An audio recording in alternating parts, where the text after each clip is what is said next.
order versus openness. So when discussing order, this would relate to the topic of collectivism, which is present in societies like China or Japan. And then openness would relate to individualism, which is present in the United States. And basically, after looking at these two cultures, I wanted to think of another idea or issue in society today to blend it together and how I could make a question off of this. So basically, I was inspired to create the question, to what extent do the treatment options for depression vary due to the partaking of the culture of either individualism or collectivism? So first, to the background, what is individualism? And Robert Spicker, who is a professor of public policy at Robert Gorman University, discusses how individualism is an assertion of rights of every person to choose their own course for themselves. What this means is that they don't have to feel obligated to have to follow rules or regulations with families or social. And then basically going back to the ritualistic synchrony packet, it discusses on how this culture is consists of people who are more tolerant from being against stigmatized groups, more creative, and more open to new ideas. To continue, next is collectivism. And collectivism shares the common definition of putting the group before oneself.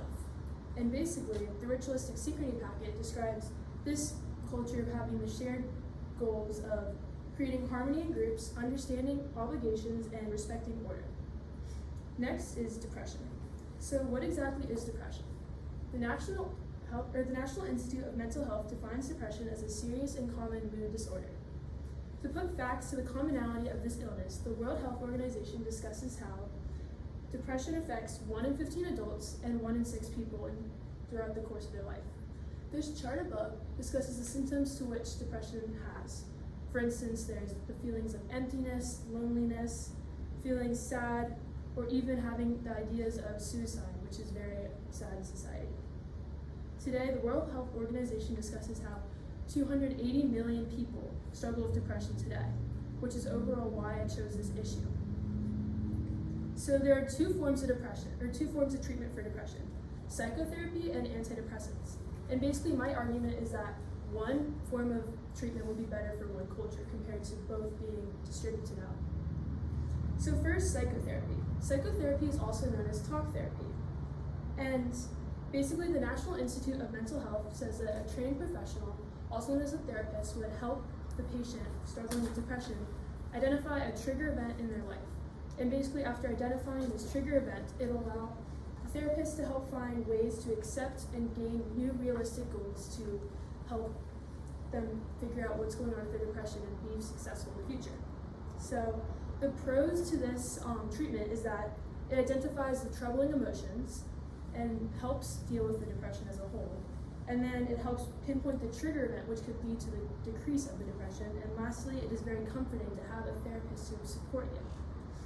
And then the cons is that it is very expensive to have to pay for the multiple sessions. And going off this, if you do not continually having appointments occurring constantly, the value of the whole entire psychotherapy will diminish. And also, it's going to take time to find the right therapist. Just how it takes time to find the right job or the right friend, it's going to take time to find the right person to talk to.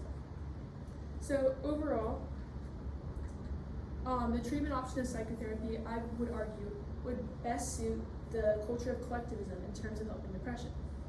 The reason why is because in the collectivist culture, people rely so much on the group rather than themselves, and they would stress the ideal of sharing the burden of care mentally with others rather than keeping to themselves. By speaking to a professional rather than a therapist about their dilemma, it would have the feeling of the group support to be by their side. Next is antidepressants. The National Institute of Health describes antidepressants as the main aim to relieve the symptoms of depression. The pros of this is that it would help relieve the symptoms and it would help stop the pain temporarily. However, it is no miracle drug. With this being said, it will stop working after a while. However, there are many antidepressants. To continue, it also could possibly create other illnesses, such as abuse of substances like drugs or alcohol. And lastly, there is a high rate of suicidal behavior that is associated with this drug. However, when all is said and done, the treatment of using antidepressants would most significantly affect depression for the culture of individualism. The reason so is because since there are so many types of antidepressants, the person can find which fits them the best, rather than having to lean on a group or a therapist to help them find what is going to help them deal with the depression. By using these antidepressants, the individual would find, or the individual would find what medication best works for them, without having to worry about depending on the group or others for help. Overall, depression should not be taken lightly in society. It is a huge idea and illness that is constantly going up in numbers, especially due to COVID. So many people are sadly affected, so with this being said, action needs to be treated. Luckily, the culture to which someone partakes in should help determine what form of treatment they go to. Even though there might be evident disagreement between which treatment or culture, or even though there might be evident disagreement between which more effectively treats certain cultures, ultimately the main focus needs to be on how a world as a whole can have depression numbers going down. And then here's my work cited. Thank you. Okay, man. Let's see.